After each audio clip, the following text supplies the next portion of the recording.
Right.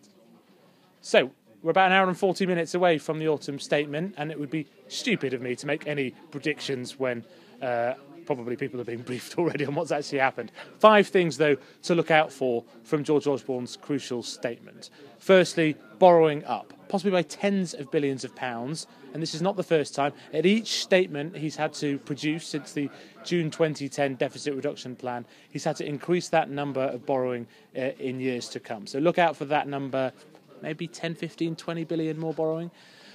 Secondly, that because of that, his debt target is going to be missed 2015-16, that debt should be declining as a proportion of GDP. I can't see how he misses this, how he gets to that target. It might be that he still claims to have hit it by changing it slightly or fudging it, but he won't hit it in the way that he intended to hit it when the deficit reduction plan was spelt out, though amusingly it is being pointed out that that target is in fact a supplementary target and not the main real deal. Why is that?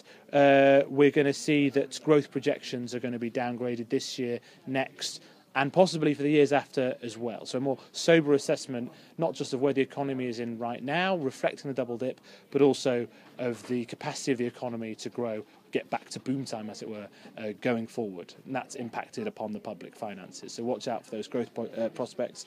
Fourthly, a counterintuitive intuitive claim that despite all of this, this government, the coalition government, the Conservative-led government, will be spending more on investment in infrastructure, ports, roads, school buildings, things like that.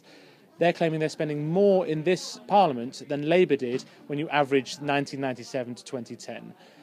That's going to be true. The reason it's true is because of a very, very, very low figures that Labour inherited 97 to 2000, 2001.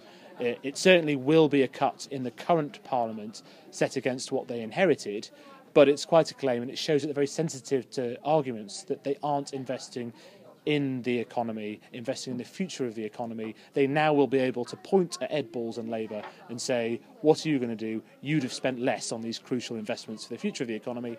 And lastly, and slightly contradictorily, expect a surprise. The one thing that George Osborne did learn from the omnishambles disastrous budget was to keep some news back, keep the good headlines back, control the agenda.